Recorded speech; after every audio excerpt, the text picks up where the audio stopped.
Hey everybody, and welcome back to another episode of Gluing with Goblins. I am your favorite Dungeon Master DM Andy, and today I'm gonna build statues for your tabletop RPGs. I stopped by the thrift store today and rummaged through all the toys. I was looking for something to inspire me for my next video, and I came across this little bag of army men for $1.99. I wasn't sure what was in it because there was a second bag, as you can see here, but I don't think I did very well. These look like little British police officers in camo. Here's some kind of colonial... This is a pirate or something. More little colonial guys. Hey, look, Batman. For some reason, there was a Batman in here. Looks like a zombie lady. Another little colonial guy. Ooh, another Batman. Yeah, let's set all this aside. Ooh, double Batmans. Alright, the second bag. This one is the one I'm going to use. See these little Viking guys? Got the bent swords, but I'm going to show you how I fix those. I'm going to turn these into statues. I'm going to build bases for them and get them all painted up. Hey, look, zombies. More zombies. They're a little too big to use as miniatures, unless you were just going to scale everything to that size, but these are going to work great as statues that are kind of looming over your small miniatures. And first thing first, I'm going back to the Proxxon hot wire foam table, and I'm going to cut out small bases, little blocks, that I'm going to try to use as the base of the statue. I'm not sure exactly how I want to do this. I found some juice lids, and I think I'm going to use the blocks and the juice lids in combination to build up the base a little bit. Once I got these cut out, I put the juice lids on top of them to see how they looked, and I felt like they were a little too chunky at the bottom, so I'm going to shave them down, not quite in half, but I'm going to slide my guide over on the hot wire table, and I'm going to split these blocks into two. What I think I'm going for here is, when you watch movies or play video games, especially in the fantasy genre, there's always statues either out in front of temples or rows of statues. Like in the game Zelda, there's just screens. There's just statues, and if you touch them, they come alive and chase you around, which is always kind of a cool trick to lure your players in and have them get attacked and ambushed by statues. Okay, now that I got those blocks the way I want them, I take my juice lids, and I decided to use those little pizza things that hold the box off the cheese. I like using these things. They're good for all kinds of stuff. I made some sci-fi buildings 2 years ago, that I used those as the antenna on top of the roof to, give it some tech. Little greebles that help accent your piece. So what I did is I glued the juice lids down inside those pizza box things, and then I took my model snips and I cut the legs so that now that piece sitting on top of my block just has another accent, like helps it stick out, helps it give it some character. I like these. Now, here's where I'm going to fix the swords. I took a thin paper clip, straightened it out, clipped a piece off, and then I'm going to put some hot glue. Now, I didn't do it right on this one. You're supposed to do on the inside of the curve of the bent weapon. But I fixed that later. But just squirt a little bit of hot glue and stick it on there, and it'll help stand that sword up straight. And after you get it painted from 3 feet away on the table, you can't even see that little paper clip in there. It works really, really well.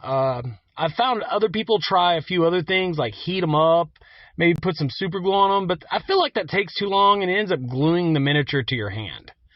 Now I got out a box knife, and I'm going to start making a brick pattern in those XPS blocks.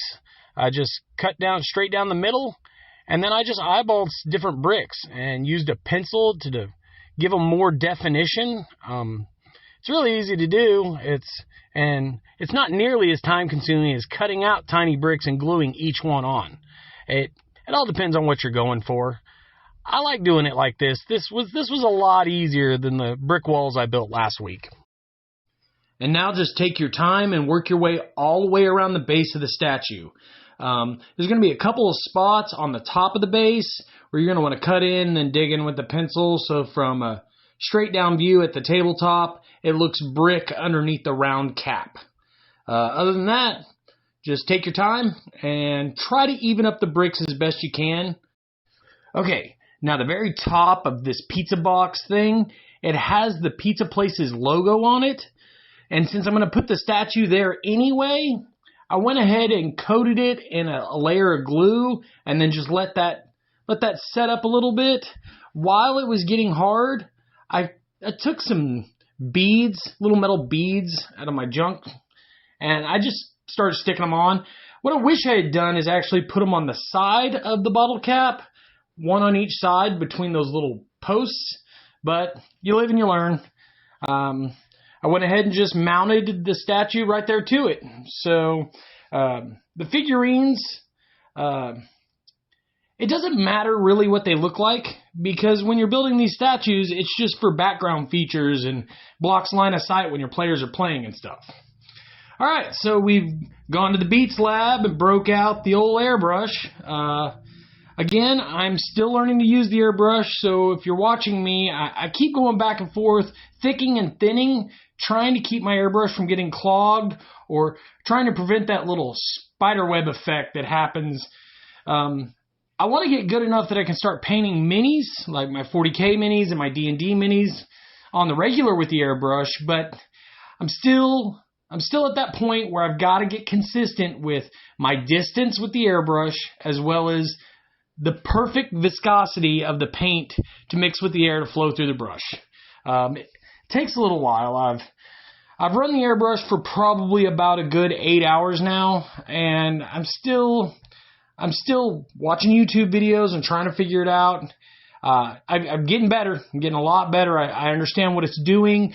When it's too thin or when it's too thick, I know where I am and what I need to do to try to fix it. It's just hard to get it the very first time and get started. Okay, once you've got a nice base coat on these statues, from there I switched over to a pewter gray. You could use any gray you want. Try to use the gray that you've been using on your walls and your floor terrain. That way everything blends nice. Unless for some reason you want the piece to stand out as maybe a mission point or some kind of goal, then I would use like a lighter or maybe even a darker color. Just top down, you're not really going for like the zenithal effect, but you do want the top to be lighter than the underside. So now I'm gonna spray the underside a little bit, and that foam did kind of drink up the paint, so I had to double coat it a couple of times. Certain spots I had to hit it a third time, but just try to maintain some of the recesses, some of the shaded areas where the arm meets the body or maybe the helmet meets the cheek of the face. Just try to keep some detail. You don't want to fill every nook and cranny with paint, then you'll lose all the detail on your model. And one area I tried to pay extra special attention to was the high points. The helmet, the back of the shoulders, and then the edge of the cape. I wanted to make sure that I hit those nice and thick, so you almost get like the effect of light hitting the statue. All right, you all know my $1 makeup brush. Just dip it in paint, wipe that paint off, then take it to a dry hand towel of some kind and get as much paint off as possible. It's always nice to have like a spare piece of terrain or a large model that you can hit with the dry brush first, just to make sure you don't have too much paint on there. All right, let's take these vanity shots and spin them on my turntable. And from there, I want to tell you a story. Deep in the recesses of the Andean Kingdom lie the ruins of the Kyleton clan. Once a great tribe of buffalo hunters, now laid waste by the Red King Reed. Your party has stumbled across strange statues that seem to hold a presence, a ghost-like feeling of those left behind.